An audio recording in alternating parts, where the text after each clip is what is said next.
really glad that there is a society like this. So thanks, guys, for putting it up. And I hope it goes from strength to strength. So it's nice to be here and talking about one of your initial events. So I'm not quite sure which background you're all from. So raise your hands, those of you who actually are doing degrees, which has something to do either with data science, mathematics, statistics, or AI. Is there any of you who is doing degrees that has nothing to do with it? Huh. Interesting. Very nice. Okay. Good combination of profiles. So you may or may not be surprised to know that there's a lot of different interests in AI, in artificial intelligence, which don't come just from natural sciences, but come from pretty much every side of the university. So I wouldn't be surprised, and I'm hoping that your society will have members from pretty much all over the place. So as Nick was saying, I'm a philosopher, and I'm a philosopher of science. So my work specializes in studying what researchers are doing, but looking at it from a different perspective, thinking about what is the history of it, why are things actually done in this way, what are the implications of research being done in a particular way, how do we think about it more systematically, what is the logic and the method behind it, these kinds of things. So the reason why I got into AI was that when I started to work, particularly, I've been always working quite a bit on data science and what does it mean to do science with lots and lots of data. And you know, there's been for a very long time, I mean, arguably for centuries, but certainly for the last 30 years, this idea that we now have so much data that we can just mine them all and put them into some nice smart computing system which will use the data as a sample and start to train itself by looking at all this data, and eventually we're going to be able to automate a lot of decision making by training our computers through our data to become smarter than we are. Right. So I mean, this is something that I've been working on for quite a while from the point of view of philosophy, doing work both on the what we call epistemology, so the methods involved in doing this, but also the ethics and questions around responsibility attached to this. But you will not be surprised to hear that there's people working on this from pretty much every corner of knowledge. So I think you're going to have a lot of discussions around questions to do with automation, its role within AI, and what are we all doing when we are participating in setting up those technologies and using them, in fact. Now, I'm not going to even bother trying to define artificial intelligence because there's just so much work trying to do that, and you can do it at lots of different levels. At the minimum level, I would say anybody of you who has a smartphone, which I guess is everybody, has access to some systems that one may think of as artificial intelligence, systems which are computational, which are able to absorb lots and lots and lots of different types of digital data very quickly, and to implement them into a system of rules that have algorithms that then gives you certain outcomes in a way that's predictable, but also that increases your knowledge and increases your understanding and informs your decisions, right? So at the very, very minimal level, you all live in a world which is full of AI, and you're using it on a pretty much 10-minute basis. So what I wanted to talk about is this main question about can artificial intelligence be responsible? And I'm hoping that we can have a little bit of a discussion around this, because I'm sure you have even more thoughts about this than I have.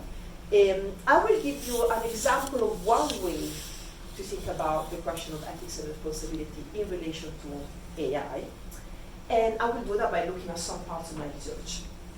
But there's lots of other ways in which one can think about this, lots of other aspects, and I'm very, very happy to discuss all of this with you in the half-hour discussion we're going to have. So first of all, just to get clear on what the big vision is, why people are so excited about AI, what's the big utopia behind the idea of AI, is the idea that we have basically AI can enable the mining of very large data sets, and that this can become an alternative, not just a complement, and an alternative to the ways in which humans make decisions in the world. Right? And now algorithm analysis actually requires us to make lots and lots of different interventions and decisions as we are doing data analysis. The problem here is that AI can help us to make this faster, and in fact pretty much take humans out of the equation completely. So the idea is that if you put big data together with AI, then you get something like the automation of all inquiry. You can just produce knowledge without humans being involved. You can stay home, watch a series, open Netflix, whatever you want to do. The computer will do it all for you. It's all great. So obviously, this has huge implications. It promises to have much faster knowledge production, but also better knowledge production, smarter, more reliable, because humans are not involved, and therefore you get a system which is a bit more objective, maybe more neutral, and much more sustainable, potentially. These are the claims. I actually don't agree with any of them, but I'm just giving you the claims. And of course, the idea here is also that this is something that can help you to improve the relationship between science and society, which you may have noticed is a little bit fraught these days. There's quite a few questions around whether factual knowledge is required, for instance, for policy making, whether anybody needs to know anything like the truth when they're taking decisions about health, about what they're doing every day, about what they eat, about how to react to things like climate change. And so the idea here is that if you have a smarter, more automated, more objective, more neutral, more effective way of computationally analyzing lots of data, this actually can become a great way to provide more reliable knowledge to society, but also to have an interesting discussion socially about what it means to actually produce scientific knowledge, how does that happen, what kind of infrastructures will you need, and how do you actually disseminate all of that knowledge, what does it mean to disseminate all of this data, how do you do this? Now, of course, there's a other side of AI. I'm sure you've also heard a lot about that side. And this is the idea that actually what's going on here is a sort of big brother-like fabrication of a gigantic surveillance systems with very little accountability for who actually has access to the data that are in this system, and most importantly, who has access to the algorithms which are used to interpret those data. The idea being that, well, by the very fact that they're so complex, that you have lots and lots of algorithms that build on each other, we have relatively highly technical level computational analysis that goes into setting up AI, well, how do we make that kind of decision-making transparent? Almost by definition, that's impossible, because this is very high-level technical work. There's going to be very few people in the world who know enough about AI to really understand how those algorithms work. In fact, very, very often, especially in very big firms like Google, say, or DeepMind, or any of the very big firms that actually use algorithms and automate their decisions, there's probably nobody in that firm that will be really understanding the whole of the system that they're using, because it's so complex that you have to parcel it out in a modular sense. So in fact, you could say nobody really understands like a very complex AI system from the beginning to the end. It's always going to be parceled out between different individuals. And so you ask yourself, if these systems are making so many important decisions, or that's what we want them to do, how do we make them accountable? How do we check that the way they're working is fit for purpose? How do we check that the assumptions that are in those systems are not problematic? How do we keep an eye on what's going on, basically?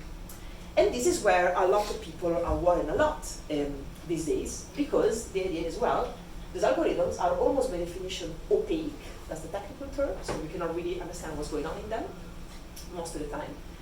And in fact, that's very often also seen as one of the great innovations of AI. The fact that very often we don't have a causal explanation for what's going on in these algorithms.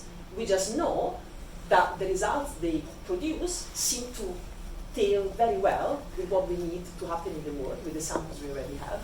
And so we rely on the fact that whatever has happened within the algorithm, like the result is something we can rely upon. Now, some people would argue that this is really not enough, that this makes these algorithms very, very difficult to explain to people. That's why there's a call towards explainable AI these days. It's one of the very hot topics in the field. There is basically a lack of critical scrutiny. It's not quite clear who has the power and the skills to scrutinize these systems and how this would be done. And this is creating a lot of worry. Now, in my work, I've been arguing that it's perfectly fine, it's very legitimate, in fact, almost necessary to worry about all of that. But there is an even more worrying thing about AI, and that's the fact that very often people seem to think that because now we have these AI systems that are so great, we don't really need to worry about what empirical input, what data you actually feed into these systems. Because they're so smart and they're so wonderful, and anyhow, there's just so much data, they don't really need to worry, because as long as you put enough data into the system will find a way to produce reliable knowledge out of that. Now, that, I think, really is a very problematic claim that less people worry about than they care about the opacity of AI, and that's what I want to talk about today. So, this is the idea, basically, that big data provides a sort of reliable evidence base for computational analysis and AI. A lot of the work I've been doing demonstrates that that's not the case, and in fact, that is going to be very, very difficult to correct that in any meaningful sense. So this is what I want to talk to you a little bit about. I'm just going to give you a few examples to get the idea across. So the idea here is that one has to be very, very careful, maybe even more careful in the age of AI about where your data is coming from, who owns them, who has produced them and why, how you put them together, how do you integrate them, who makes those decisions, where do they actually get disseminated before being put into these computational systems. Because these things actually determine quite a lot about the output that you're going to get out of this data. You know, you could summarize this little talk as, you know, what you put in a system determines what you get out of the system. You'd think that's a freaking obvious thing to say, right? But I can assure you that in a lot of AI environments these days, this is not anymore that obvious. People tend to forget that. So, you know, sometimes the role of philosophy is to remind you of the obvious things, and this is definitely one of the situations where I'm hoping this will come back to you when you progress on your studies and you start to understand a little bit more about how AI actually works. So the work I've been doing now for close to 15 years, I suppose, this is just one of the projects that were part of it, is basically to track data, literally physically follow the data, from particularly data produced by scientific labs, from the moments in which they're produced, to all the different moments in which they get absorbed by this or the other big data infrastructure out there in the world, cloud systems, grids, repositories, archives, you name it, and how this data then get mobilized through all of these systems and eventually get organized and rearranged in all sorts of different ways and reused in a lot of different environments for all sorts of different purposes. So this is what, you know, that's setup typically looks like. You have lots of different sites in which they're created. They can be research projects for scientific data, but they can also be things like you know, commercial services. Social media data, of course, now is used very often for research. So data you may give to whatever app you're using in your phone, certainly Twitter, but also others, is used routinely for research purposes by people who are trying to understand behavior in society. Social services, of course, health services, you name it. And we'll be looking at how this data actually then moves through sites in which they are mobilized. And these are actually multiplying exponentially in situations where you're trying to do what some people call data enrichment. So you try and process data, clean them up, categorize them, filter them in a way that may increase the extent to which they're being reused, you know, at the end of this. And then something which they said that the data are being interpreted. The idea being that the better the data are mobilized, the more data will be reused for all sorts of different purposes by different people who may be interested in that. So one of the things that has become very apparent from doing this kind of studies is that there is a huge hidden data infrastructure that is used to mobilize data that is extremely difficult to, in fact, try to unearth, even for people who are specialists in the areas of interest. So very often they actually, in fact, wouldn't know exactly the ins and outs of where all the data that they're using have gone before they went to a search engine and said, you know, I would like some data on how this particular cell of this particular organism behaves, and they get the result. What has happened before that is becoming more and more and more complex. But that matters because it's a certain kind of opacity in these systems, which is sort of going a little bit undetected when one thinks about AI. So very often what we see is situations where we have all sorts of different data sources. I mean, you know, it could be a lab that only produces genetic data, for instance, so you have only a type of data, or it could be an epidemiological study where you're collecting any type of data you can attach to a person, from blood samples to their, you know, socioeconomic status to data about their family, etc., etc., etc. And these get inputted in all sorts of different data infrastructures, different databases. The way in which these databases then connect with each other tends to be relatively serendipitous. I mean, it depends on whether the people at these two infrastructures know each other, whether their founders agree on them communicating, whether they have a mandate to be interoperable with each other, etc., etc. So it's not that there's a grand master plan for how these data infrastructures connect with each other. There isn't. I mean, whatever happens, depending on what money is on the table and who's funding what and what interests are there at the time. And then people who go online and look for data and try to pick up data that they can use as samples for AI systems tend to really not see exactly how all these different data infrastructures relate to each other, whether one of them is better than the other, whether like it makes sense for them to relate in a certain way. So, so basically the little clouds that you see there would be examples of particular uses. A certain user can go into one part of the system, the other part of the system, take data from these parts of the system without really quite even having the tools to understand whether data that you're taking from these two very different parts of the data ecosystem are compatible, whether the standards used are compatible with each other. You just sort of assume that that's the case and you shove them all into your computational system. Now that tends to create quite a lot of trouble. I'm just going to give you a few examples of this. So we've looked at, for instance, instances of just data production, situations where, for instance, this is the case of a big institution in the UK which is in charge of producing high throughput data imaging for plant morphology, which is useful for studying the way which plant grows and absorb, say, the sun and absorb water, etc., which is very important for agriculture.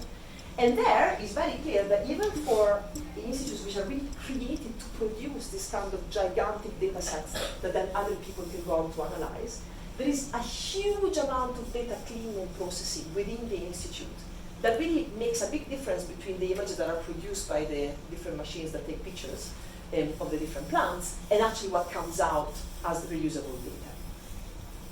And we've looked at different parts of the world where data is produced and disseminated.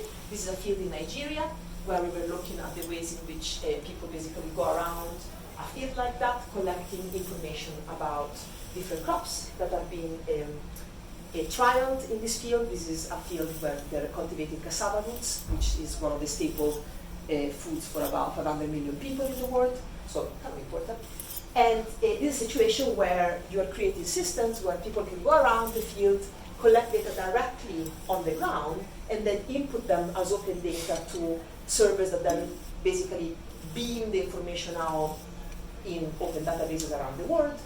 And this then informs the ways in which data is being collected.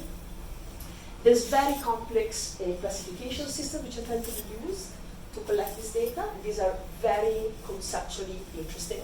So, I mean, in fact, as a philosopher, I've been arguing that this is basically a form of theorization. You, in fact, organize the data in a way that is very heavily conceptual and therefore has all sorts of assumptions built into the systems. I'm not going to go into the detail, but just to give you an idea. And then data collected like that, in this particular case, gets used and reused by all sorts of people around the world, like institutions around the world, but also, of course, very big corporations like Syngenta or Monsanto Bayer, and international organizations to do whatever they need to do. Other cases we looked at are cases of so-called data linkage, so situations where you try and bring together data from climate science, data from health, like for instance hospital records or GP records from patients, and data about the environment and socioeconomic data, and you try, for instance, understand the seasonality of diseases and connect data about when certain pathogens are floating to the air, to data about when patients are being taken into hospitals with respiratory diseases and try and see whether there's any correlation there, etc., etc. We have lots of examples you can ask me. But so, what are the issues that we found in doing this kind of work? Well, first of all, we found that these data infrastructures, generally speaking, are typically not sustainable. So for the vast, vast majority of these databases, it's not clear who's going to pay for maintenance and updating in 5 years' time. It's clear now, but it's really not clear that they're going to exist in 5 years' time, let alone in 10 years or 15 years or 20 years, which has obvious implications, right? There's also all sorts of questions around how does one label the data, and big disagreements about what kind of keywords one uses. And again, that generates all sorts of questions around to which extent are these systems compatible with each other. There's huge concerns around data quality. We don't really have a system that people agree on to check the quality of data.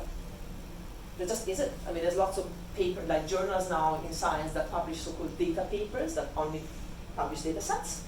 But even within those journals, there's no set procedure as yet to referee the data. We just don't know exactly how to do that, because it's very boring work, and it's very difficult actually to do it unless you really replicate the whole experiment. So, big questions there about how do you spot errors, how do you spot mistakes, how do you make sure that the data that go into these online systems in fact are trustworthy.